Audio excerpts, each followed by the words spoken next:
Hello friends, तो आप सब कैसे हो। आज की इस वीडियो में बात करने वाले हैं कि पृथ्वीराज चौहान की मृत्यु के बाद संयोजिता के साथ मोहम्मद गोरी ने क्या बर्ताव किया। तो वीडियो करते हैं स्टार्ट। शिहाबुद्दीन गोरी और गियासुद्दीन गोरी के नामक दो भाई अफगान शासक थे जो युद्ध प्रेमी थे, जिनका काम अन्य देशों की अलौकिक संपदा लूटना, सुंदर स्त्रियों के साथ समागम और मुस्लिम धर्म का प्रसार करना था।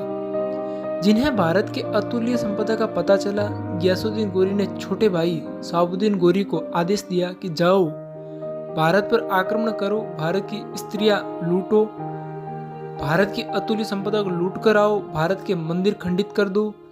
शहाबुद्दीन गोरी और मोहम्मद गोरी इसलिए आक्रमण करने के लिए निकल पड़ा।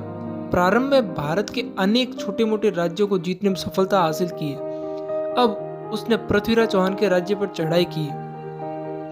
1191 ईस्वी में तराइन के प्रथम युद्ध में मोहम्मद गोरी का सामना एक बार फिर पृथ्वीराज चौहान से हुआ, लेकिन उसे हार का सामना करना पड़ा। पृथ्वीराज चौहान ने उसे दया की भीख मांगने पर छोड़ दिया। मोहम्मद गोरी फिर से अफगान चला गया, लेकिन उसके अंदर प्रतिरोध की ज्वाला भड़क रही थी।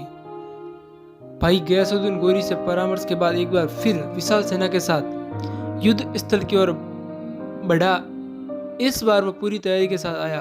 ऐसे में उसे राजा जयचंद की सहायता मिली। अब जयचंद कौन था?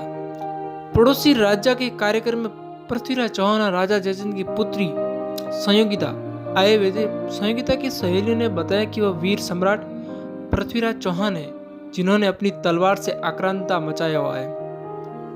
संयोगिता पृथ्वीराज चौहान को देखकर मंत्रमुग्ध हो गई। पृथ्वीराज चौहान की नजर अब संयोजिता पर पड़ी, वह भी उस पर मंत्रमुग्ध हो गई। उन दोनों के बीच पारस्परिक प्रेम संबंध स्थापित हो गए। राज्य वापस लौटने पर संयोजिता ने अपने पिता जयचंद से विवाह की इच्छा व्यक्त की, लेकिन राजा जयचंद इस विवाह प्रस्ताव को अपना अपमान समझते थे, क्योंकि पुत्री का विवाह करने के बाद उन्हें पृथ्वीराज चौहान के सामने हमेशा झुकना पड़ता था। इसलिए उन्होंने इस विवाह को नामंजूर कर दिया और संयोगिता के विवाह के लिए भव्य आयोजन करवाए और देश विदेश के राजाओं को विवाह के लिए आमंत्रित किया। दरबार के बाहर द्वार पर सब उन्होंने पृथ्वीराज चौहान की मूर्ति लगवाई, ताकि पृथ्वीराज चौहान को अपमानित किया जा सके। संयोगिता ने अपनी सखी से कहा, हे सखी, इस खबर को पृथ्वीराज चौहान के पास पहुंचा दो, क्योंकि मैंने उन्हें अपना पति स्वीकार कर लिया है। संयोगिता जब वरमाला लेकर दरबार में उपस्थित हुई तो उसने पृथ्वीराज चौहान की मूर्ति देखी, जो दरबार के बाहर एक द्वारपाल की जगह रखी हुई थी, जिसे रखने का उद्देश्य पृथ्वीराज चौहान का अपमानित करना था।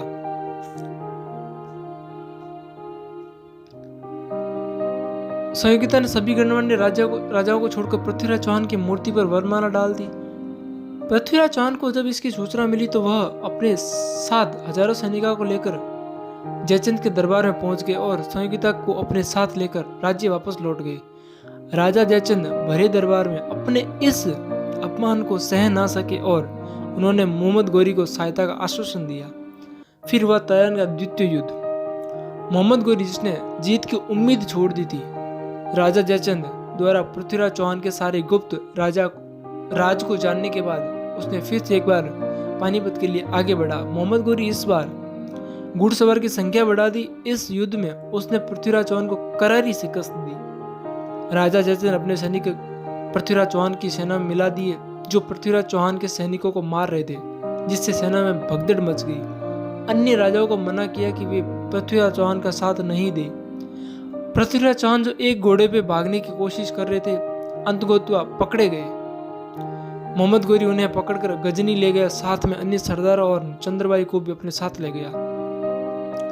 संयोगिता और अन्य सुंदर दासियों को पकड़ने के लिए सेनापति कुतुबुद्दीन ऐबक को प्रभारी पद सौंपा गया। सेनापति कुतुबुद्दीन ऐबक अजमेर पहुंच गया, लेकिन वहां पृथ्वीराज चौहान का किला इतना मजबूत बनाया गया था, जिसमें एक और नदी थी और एक और खाई सामने थी। किले की मजबूत दीवार, जिसे तोड़ना मुश्किल था। कुतुबुद्दीन ऐबक ने काफी प्रलोभन दिया, किले का द्वार खोल दिया जाए, लेकिन राजमहल की स्त्रियों ने एक ना सुनी। अंत में कुतुबुद्दीन ऐबक ने निर्णय लिया कि किले के बगल वाली खाई को अजमेर के नागरिकों से मारकर भर दी जाए, उनकी लाशों से पाट दिया जाए, उनकी लाशों पर हाथियों को चढ़ाया जाए और फिर किले की दीवारों को तोड़ा जाए। कुतुबुद्दीन ऐबक के इस आचरण से राजमहल की महिलाएं व्याकुल हो उठी और उन्होंने अपनी इज्जत से बचाने के लिए जौहर की तैयारियां शुरू कर दी। कुतुबुद्दीन ऐबक जो संयोजिता के सौंदर्य का स्वाद चखना चाहता था, आग की लपटों को देखकर वह व्याकुल हो उठा और उसने संयोजी के भाई धीरचंद्र को पकड़ के किले की दीवार के सामने खड़ा कर दिया ताकि संयोगिता को अपने भाई पर तरस आ जाए और किले के बाहर द्वार खोलने के आदेश दे दे। लेकिन किले के दरवाजे फिर भी नहीं खुले। संयोगिता के भाई धीरचंद्र की मौत हो गई। हाथियों के पैरों में कुचल जाने के बाद काफी मशक्कत के बाद किले की दीवार जाकर टूटी तो अंदर देखा तो वहां चारों तरफ आग की लपटें जल रही थी। महल में एक भी स्त्री का नामो निशान नहीं था। सभी जगह जोर कर रही थी, सभी जोर कर गई थी। उधर गजनी में पृथ्वीराज चौहान संयोगिता की मौत की खबर सुनने के बाद आक्रोश हो उठे। आंखें नीची ना करने के कारण मोहम्मद गौरी गुस्सा हो गया।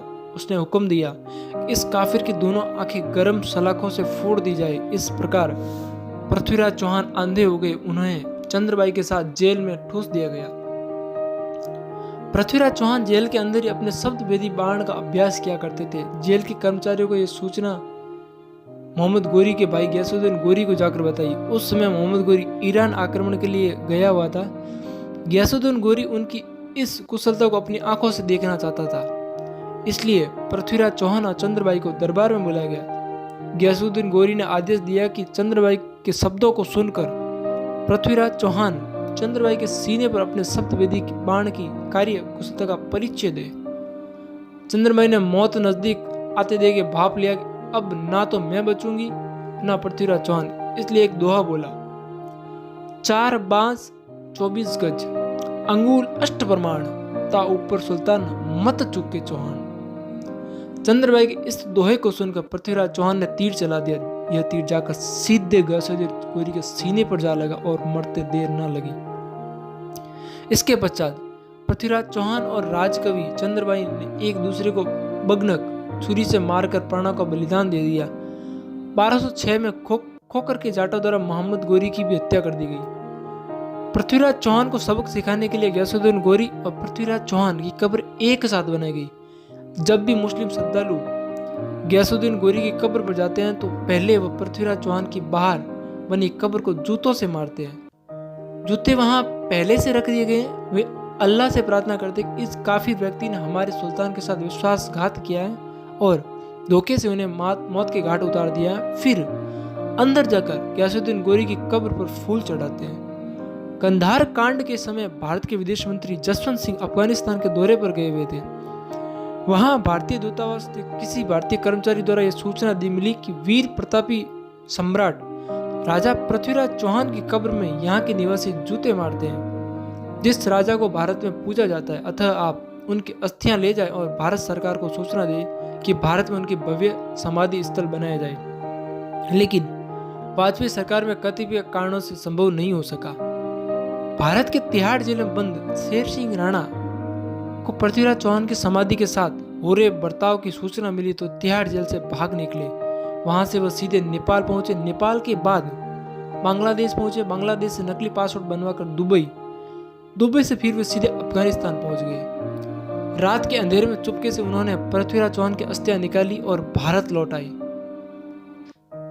गाजियाबाद में पिलखुआ में पृथ्वीराज चौहान का मंदिर आज बनाया गया। उनकी अस्थियां आज भी विराजमान है। तो ये वीडियो आपको कैसा लगा, आप अपनी राय कमेंट में जरूर रखें और इसी तरह की वीडियो नोटिफिकेशन पाने के लिए हमारा चैनल सब्सक्राइब जरूर करें। तब तक के लिए गुड बाय।